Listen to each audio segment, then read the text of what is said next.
la gran mayoría del pueblo judío no es sionista.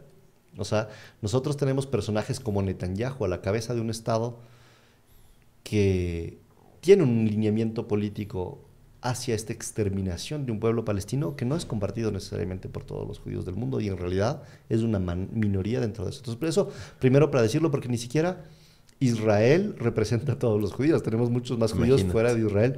Después del 48, cuando se crea ya el Estado de Israel, ni siquiera es que todos los judíos dijeron, sí, vamos allá, vamos, ese es nuestro. No, muchísimos están en Estados Unidos, decíamos, los que están en Argentina se quedaron en Argentina felices viviendo ahí, no necesariamente son sionistas. Pero bueno, y de ahí llegamos, eso es lo primero, ¿no? Es que el movimiento por la liberación de la Palestina no es contra los judíos, yo eso lo quiero dejar claro porque a veces se lo manipula. Y después, lo segundo es que lo que tú mencionabas de la legitimidad de Netanyahu y de qué pasó ahora con este ataque, ¿no? ¿De dónde viene? Más allá de saber si es que fue algo planificado en lo que pasó el 7 de octubre o no, que son cosas como siempre con estas teorías que nunca vamos a saber, creo yo. Sí, sí, completamente. Más allá de eso, sí podemos saber lo estructural. Y eso es lo que me importa muchísimo que la gente lo escuche. Porque eso sí es una ingeniería de la violencia. ¿A qué me refiero con esto? Si ustedes ven toda la historia de los últimos ataques en Palestina, hay algo súper interesante. O sea, cuando vieron los bombardeos del 2010, 2011, 2014, estos suceden al momento en que Palestina comenzaba a reunificar sus fuerzas políticas y a querer hacer elecciones. ¿Por qué digo querer hacer elecciones? Porque las últimas elecciones que hubieron en Palestina fueron en el 2006.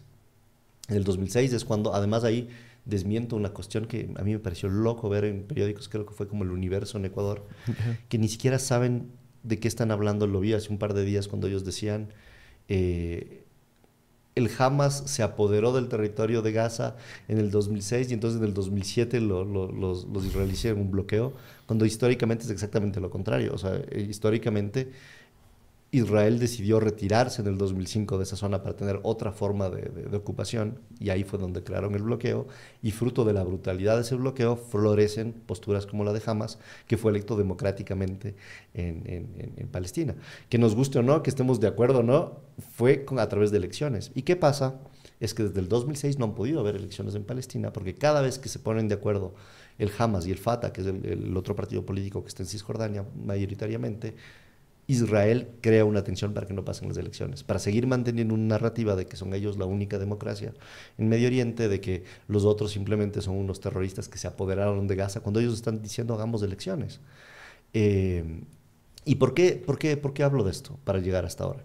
Porque en realidad el tema de Netanyahu, cuando uno lo ve desde lejos, uno dice, ah, mira, hay protestas civiles contra Netanyahu por temas de corrupción. En realidad es mucho más complejo que esto. ¿Por qué? Porque cuando tú ves la estructura de la clase política en Israel, en realidad la verdadera casta que mantiene el poder político en Israel es la casta ligada al complejo militar. O sea, el tema militar es fundamental para entender Israel. Y no solo en términos económicos. Obviamente en términos económicos, Israel creo, no me acuerdo, no vi las últimas cifras, pero es como la cuarta potencia que más vende armas en el mundo. Wow. Hay un documental que se llama D-Lab, el laboratorio, que hace un seguimiento a los vendedores de armas israelíes alrededor de todas estas grandes ferias de armas, que ya de por sí las ferias de armas es la cosa más horrible del mundo, pero pasa, o sea, tú creas vendedores de armas y vas a todos los ministerios de defensa del mundo que van a ver cuál compran en promoción y es una cosa horrible. Pero hay este documental Pero que existe. muestra eso. Entonces, ¿qué pasa? Primero que el tema militar en Israel es el eje económico que da el poderío económico. O sea, a veces hay gente que tú oyes hablar de este tema de sí, Israel hace florecer los desiertos, pero en realidad cuando tú te pones a ver de dónde viene la tecnología, gran parte de la tecnología, y esa es la historia de la tecnología en el mundo, o sea, las computadoras vinieron de Internet, vino de proyectos militares, las computadoras surgieron de proyectos militares en época de guerra, la aviación se desarrolló, o sea, la tecnología siempre ha tenido un motor militar detrás desde en la historia de reciente, Y ¿no? aparte este mega auspiciante que es en Estados Unidos, que crean justo estos paraísos que, como dices tú, es innovación lo que está pasando acá. Realmente no. O sea, justo estábamos revisando ahí las cifras. Tenemos que verificarlo. No sé si nos puedes pasar exactamente cuánto va a otorgar Estados Unidos a esta crisis en Israel, supuestamente. Pero bueno, son cifras que aquí en Ecuador podríamos solucionar todos los problemas, ¿no? Con un Obviamente. presupuesto de esos.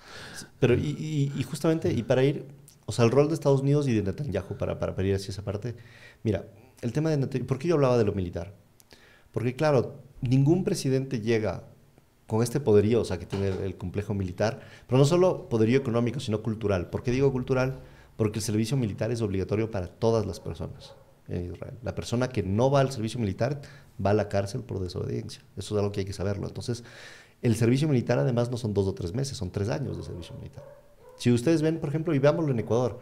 En Ecuador hay un turismo israelí que ustedes van a encontrar, yo que sé, en Otavalo, en algunas de las playas. Bueno, ahora con inseguridad no sé cómo estará, pero hay un turismo, cuando tú te pones a hablar con la gente que vienen, de estos jóvenes que vienen de turismo acá, son muchos de los jóvenes que después de los 3 años de servicio militar, porque ellos hacen justo al salir del colegio, tienen un año sabático muchos, o sea, no tienen, pero se dan muchos un año sabático para viajar.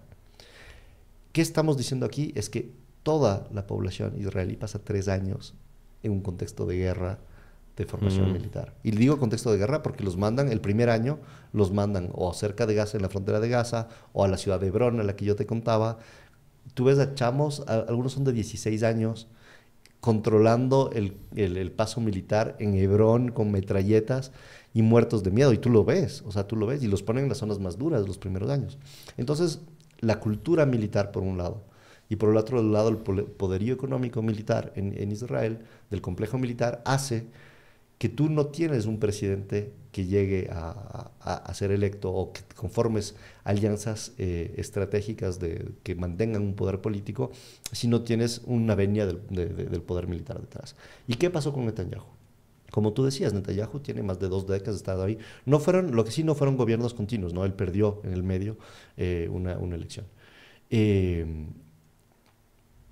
A lo largo de todos estos años de ser primer ministro en Israel, se desarrolló toda una forma de ejercer el poder. Los 3 años que tú estuviste ya estaba presidente sí, Netanyahu. Sí. Ya.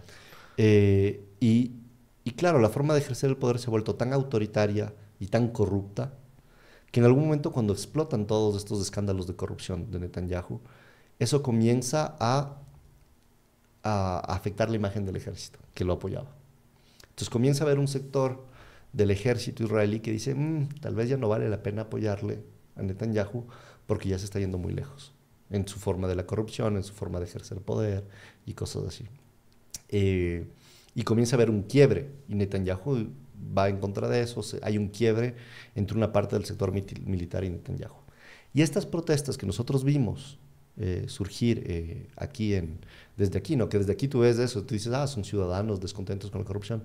En realidad tienen un trasfondo de ciertas élites israelíes ligadas a estos grupos militares que dejaron de estar con Netanyahu, que empujan a movilizaciones que igual pueden ser legítimas totalmente porque son cuestiones de corrupción o de reformas del sistema judicial, que eran reformas del sistema judicial justamente para evitar las cuestiones de corrupción. Justo, quería concentrar el poder, ¿no? Netanyahu con todas sus políticas. Para evitar lo que se le venía encima, o sea, porque el desgaste es terrible el que tenía, ahora con la guerra es otra cosa.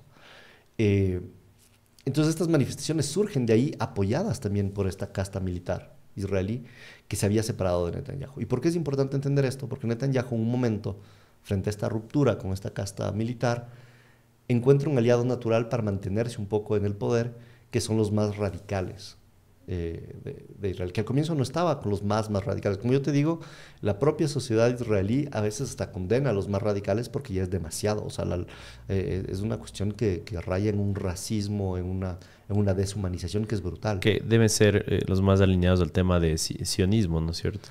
Bueno, hay un sionismo o sea, Netanyahu siempre ha sido sionista y esta cúpula militar que te digo es sionista, pero estos otros es un sionismo radical. O sea, tú tienes sionistas que dicen, nosotros queremos nuestro territorio, ni sé qué.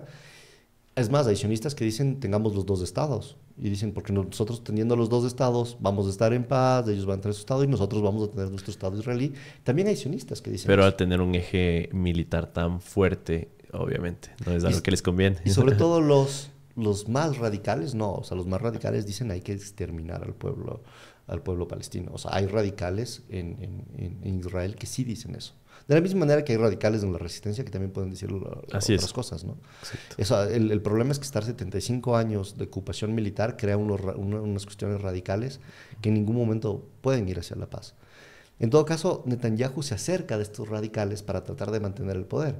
¿Y cuál es la consecuencia de esto? Es que Netanyahu, por un lado, el compromiso que hace con ellos, de cierta manera político, es acelerar la colonización, de la que estábamos hablando hace un rato. Entonces comienzan a movilizar muchas de las tropas hacia la colonización. Por eso ahora se le critica tanto a Netanyahu dentro de Israel, porque dice, tú abandonaste las fronteras de Gaza, que era para proteger a los civiles, para llevarlos hacia la colonización por tus acuerdos con los más radicales, políticos con los sectores más radicales. Entonces una de las críticas que se hace, si tú ves los periódicos, en los primeros días del ataque que hizo Hamas a Israel, la principal crítica que se le hacía a Netanyahu era esa, ¿no? Bueno, después cambió por la brutalidad de todo lo que pasó. Pero entonces, cuando se hace esta alianza, Netanyahu igual sabe que esa alianza no es sostenible. ¿Y qué hace? Y eso yo invito a toda la gente que lo vaya a ver por sí mismos, ¿no? Porque todo esto se verifica en las noticias, ¿no? En los propios periódicos israelíes como Haaretz, por ejemplo, que es un periódico israelí que cuenta lo que pasa desde una perspectiva israelí, pero igual cuenta los hechos, ¿no? Va como un año y medio en el cual Netanyahu hace varios actos de provocación en contra del pueblo palestino. ¿Qué pasa? En estos 75 años se han establecido ciertas normas o líneas rojas, digamos, ya por cómo se va constituyendo la ocupación del territorio palestino, en que el Estado de Israel sabe muy bien que si tú pasas cierta línea roja va a generar descontento popular y va a generar una reacción. Doy un ejemplo de esto, es la mezquita de Al-Aqsa. La mezquita de Al-Aqsa es como uno de los grandes lugares sagrados para todos los musulmanes del mundo, no solo para los palestinos. O sea, tú tienes la Meca, que es uno, pero Al-Aqsa es otro, reconocido por la religión musulmana como uno de los lugares sagrados más importantes. Israel comienza a meterse se llama la explanada de las mezquitas, y van con los ejércitos y sacan a la gente y las humillan y se meten dentro de la mezquita y sacan a la gente de ahí a la fuerza. Y ese tipo de acciones pasan una línea roja que todo el mundo conoce en los territorios. O sea, tú haces eso y sabes qué pasa. Otro ejemplo es, hay una ciudad, que sabes, la ciudad de Jenin, que es una ciudad que en los años 2000, comienzo de los 2000, tuvo un hecho trágico que esa ciudad fue ocupada por el ejército y hubo una masacre terrible en Jenin. Se volvió como un símbolo del pueblo palestino. Es más, esa masacre en este momento fue llevada a la Corte Penal Internacional para denunciar crímenes de lesa humanidad. No ha avanzado mucho, pero se hicieron denuncias delante de la Corte Penal Internacional por lo que pasó en Jenin. Entonces es un símbolo Jenin para el pueblo palestino. Ustedes pueden ver, y eso de nuevo se ve en las noticias, hace unos meses el Estado israelí mandó al ejército y comenzaron a arrasar con algunas de las casas de ahí, destruyeron un teatro que se hizo con cooperación internacional, uno de los teatros más famosos de Palestina, que lleva años construyéndose con la cooperación internacional, lo arrasaron, comenzaron a expulsar a gente de sus casas, una cosa terrible, sabiendo que es un símbolo para el pueblo palestino. Entonces, ¿a qué voy con esto? Es que Netanyahu desde hace un año y medio, sabiendo que era muy frágil esta alianza con estos extremistas, porque estos mismos extremistas no es que sean una mayoría dentro del propio pueblo israelí, comenzó a hacer una ingeniería de la violencia. O sea, comenzó esta olla de presión como calentar la temperatura.